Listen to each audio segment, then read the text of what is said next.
Como um bom som de fone transforma a gravação vocal.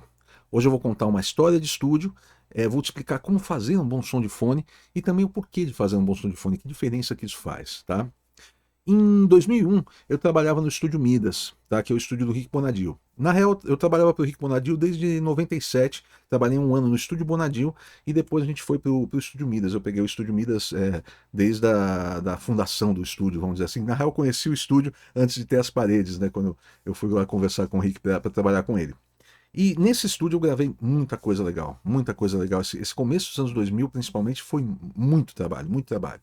E eu já trabalhava profissionalmente desde 93, quer dizer, há uns 8 anos mais ou menos. E quando eu digo profissionalmente, de estar todo dia no estúdio, gravando um monte de discos e artistas diferentes. Aí surgiu um disco do Vini da gente fazer. O Rick estava produzindo um disco do Vini, o Vini daquele Mexe a Cadeira, né? Ele veio para fazer o disco e assim, eu já conhecia o Vini de 98, que teve uma situação que a gente gravou uma música de final de ano para a antiga Rádio Cidade. E participaram 40 e tantos artistas, tá? Quem você pensar de Ivete Sangalo, El Chan, Latino, Kid de Abelha, todo mundo participou dessa música e o Vini foi uma das pessoas que participou. E assim, eu já sabia que ele era mais do que um mexe-a-cadeira, que eu sabia que ele tinha mais conhecimento, porque eu acompanhei um pouquinho a trajetória dele, ele teve banda de hard rock antes e tudo mais, e ele chegou no estúdio e conversando com a gente e tal, deu pra ver que ele era macaco velho, o cara sabia abertura vocal, o cara sabia, ele tinha gravado muito jingle na vida dele, muita coisa assim, né? Então eu já conheci ele daí. Mas aí ele veio para fazer um disco inteiro, e era um disco de folk pop, assim, sabe? Muita coisa de violão, né? E ele tocou muitos violões no disco, tocou contrabaixo de quase o disco inteiro. Teve uma música que ele não tocou o baixo, porque eu toquei, tá? Tem um cover de fixação do Kid de Abelha, que eu que toquei o baixo, porque na hora que estava fazendo as guias, eu estava tocando, brincando. Ele falou, não, grava você, tal, né? E assim, um cara muito legal, assim, o Vini é um cara muito divertido, cara. O Vini é um cara que, assim, naquela época não se falava muito em stand-up, né? Mas ele é um cara que, se ele fizesse um stand-up, ele ia se dar muito bem, cara. Pelo menos naquela época, eu não sei como ele tá hoje, faz um tempinho que a gente não se fala muito bem. Mas assim, ele era muito engraçado, a gente passava mal de rir com ele. Ele contava umas histórias, ele tinha uns personagens, assim, umas pessoas que ele conhecia que eram verdadeiros personagens, ele imitava a galera, era muito engraçado. E aí a gente tava gravando o disco, quando chegou na hora de gravar a voz, eu fiz o que eu sempre faço. Eu levantei a música, dei uma checada no fone e tal, e chamei ele para gravar. Aí o Rick estava dirigindo e tal. Quando terminou a primeira passada da música, ele falou assim: Cara, eu acho que esse é o melhor som de fone que eu já ouvi na minha vida. Falou, tinha momentos que eu ficava na dúvida se era eu cantando ou se eu estava ouvindo o CD. E para mim isso foi um dos melhores elogios que eu já tive dentro de estúdio, sabe? Porque é uma coisa que eu acho primordial, acho essencial ter um bom som de monitoração para o músico e muita gente negligencia isso, tá? Vou explicar o porquê, o que eu fiz para ter esse som de fone e porquê, né, disso. Na época a gente trabalhava com uma mesa SSL 4000. Você não precisa de um SSL 4000 para fazer um bom som de fone, mas era o que a gente trabalhava. E assim, os canais saíam para a mesa, a gente tinha todos os canais ali abertos. Eu levantava a música, e quando eu digo levantar, é como fazer uma mix simplesinha da música. Eu não ia mexer em equalização, essas coisas, não. É só levantar volumes, talvez colocar um reverb numa caixa, alguma coisa assim, para deixar mais confortável. E eu fazia de uma forma que eu ouvisse bem a parte rítmica, que é para o cantor não correr, não atrasar, ele poder ter o pulso da música acontecendo.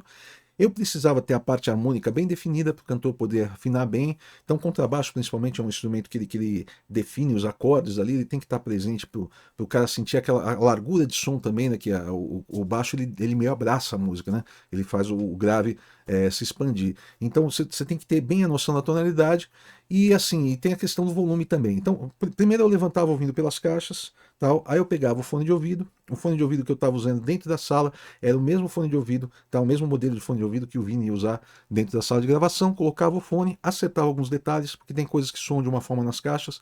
No fone você sente falta, por exemplo, sei lá, a caixa no fone parece estar um pouco mais baixo, subir a caixa tal. Não importa que eu depois vá ouvir pelas caixas, vai ficar um pouquinho torto para mim. É mais importante que ele ouça bem. Aí eu passei e tal, fui lá para dentro da sala de gravação, peguei o fone, coloquei, acertei o volume do fone. E aí vem uma coisa muito importante. Um fone, se você deixar ele muito baixo, a pessoa fica meio tímida para cantar. Ela não solta a voz o quanto ela precisa soltar. E aí você não tem um timbre tão bonito, tá? E a voz não encaixa tão bem na base.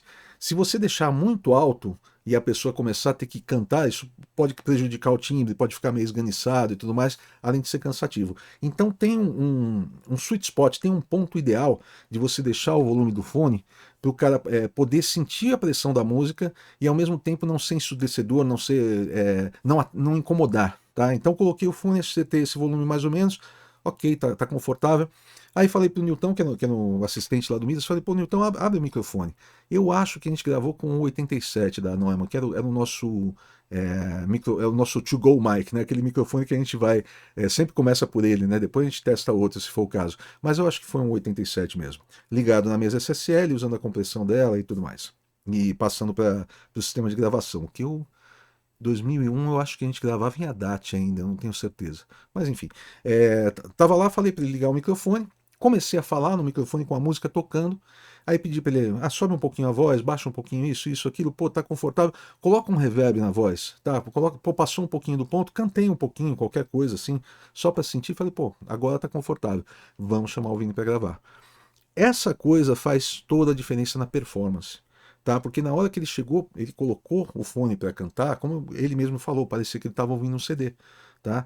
E eu já vi e já vivi situações onde pessoas negligenciam isso totalmente, tá? Fazem qualquer som de fone, não canta aí, nem ouve o que o músico está ouvindo, não sabe como é que está acontecendo. Já teve caso de eu ver, eu estar acompanhando a gravação em estúdio, o vocalista chega um momento e ele fala, tá esquisito isso aqui. Quando foi ver, o plug do fone estava no meio do caminho, então tinha invertido a fase e o centro sumiu bumbo, caixa, tudo que estava no centro, inclusive a voz sumiu, e tudo que estava aberto ficou em mono, sabe? Ficou horrível, né? E o cara não sabe, o cara estava gravando e não sabia que isso estava acontecendo, porque ele não se deu o trabalho de ir até a sala e colocou o fone que o músico estava ouvindo, sabe? Eu já passei por isso cantando. Tá, eu fiz muito backing disco, né? Muita coisa assim. Então eu ia cantar e eu via que a mix estava zoada. E aí eu pedia alterações, entendeu? Porque o que acontece? Se você não tiver esse cuidado aqui, você vai ter muito trabalho depois. Tá? Um cara que canta fora do tempo e desafinado te dá muito mais trabalho do que um cara que canta no tempo afinado. Um cara que coloca uma interpretação legal na música, a voz dele encaixa na música de um jeito que você não precisa ficar fazendo muito truque para depois funcionar, entendeu? Então você pode até parecer que você perde um tempo a mais quando você está fazendo esse som, mas lá na frente isso vai ser compensado. Tá? Então, no final das contas, é uma coisa de você desacelerar o processo para ele ficar mais rápido no final. Tá? Então, assim, vamos dizer que você levaria, sei lá, normalmente 30 horas para fazer uma música, você faz em 20, porque você está perdendo, não, investindo o seu tempo nos pontos certos. Tá? Isso faz muita diferença mesmo. Tá? E assim, isso é como os profissionais trabalham. Quando eu digo profissionais, eu digo as pessoas que vivem do seu trabalho com isso. Por quê? Porque a gente sabe a diferença que faz. Tá? Isso, eu fui engenheiro de som para muitos produtores e sempre tem esse cuidado, tá, para fazer a coisa. Fui produtor de vários trabalhos também, então tudo isso a gente sabe como é que funciona, a gente observa, conversa com outros colegas de profissão, tal, e a gente sabe que isso é importante. A monitoração do músico é muito importante. E vamos pensar numa outra coisa, vamos dizer que você tem um guitarrista gravando dentro da sala com você e ele está ouvindo pelas caixas.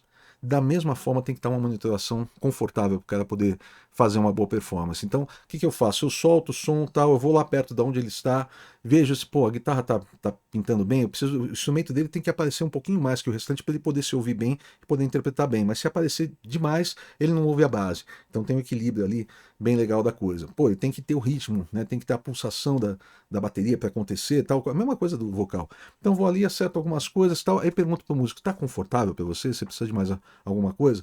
Às vezes ele fala assim, sobe um pouquinho, sei lá, o chimbal, sobe um pouquinho baixo, isso aqui, você acerta alguma coisa, pô, agora tá confortável? Tá, vamos começar a gravar? Você ganha muito tempo no final, tá? E você tem um músico muito mais feliz tocando, músicos felizes desempenham melhor, tá? O resultado fica muito melhor. E se você quiser acompanhar isso de perto, sim, eu vou falar do meu workshop. Eu tenho um workshop chamado Dia a Dia do Estúdio, nos próximos dias 2 e 3 de novembro. Tenho poucas vagas para esse workshop. E nesse workshop você acompanha a produção de uma música completa, desde a afinação da bateria, tá? Desde depois passando por microfonação, edição, aliás, captação, edição, mixagem, masterização. A gente faz a música completa e é uma música com bateria acústica, baixo, guitarras, violão, piano, vozes, uma música bem completinha. Eu quero colocar mais uns detalhes nos instrumentos novos que eu tenho aqui também. Vai ser uma coisa bem legal. E você acompanha todo esse processo. a direção dos músicos, eu tendo esse cuidado todo com a parte de monitoração. A monitoração é só um detalhe do tudo ali, né? Tem muita coisa que acontece. E os alunos que participam desse workshop sempre me falam que esse workshop foi um divisor de águas para a carreira deles. Tá? Que eles pensavam de uma forma em produção musical até o workshop, depois eles passaram a pensar de outra forma e eles passaram a ter mais rendimento em menos tempo. Tá? Um resultado melhor em menos tempo. Então aproveita, eu vou deixar um link aqui na descrição ou na minha bio desse workshop. Aproveita e participa, que a última vez que eu fiz esse workshop já faz 2 anos e eu não sei quando eu vou fazer de novo. Tá? Aproveite que vale muito a pena. E amanhã eu vou contar mais alguma outra história de estúdio, não sei qual. Até amanhã.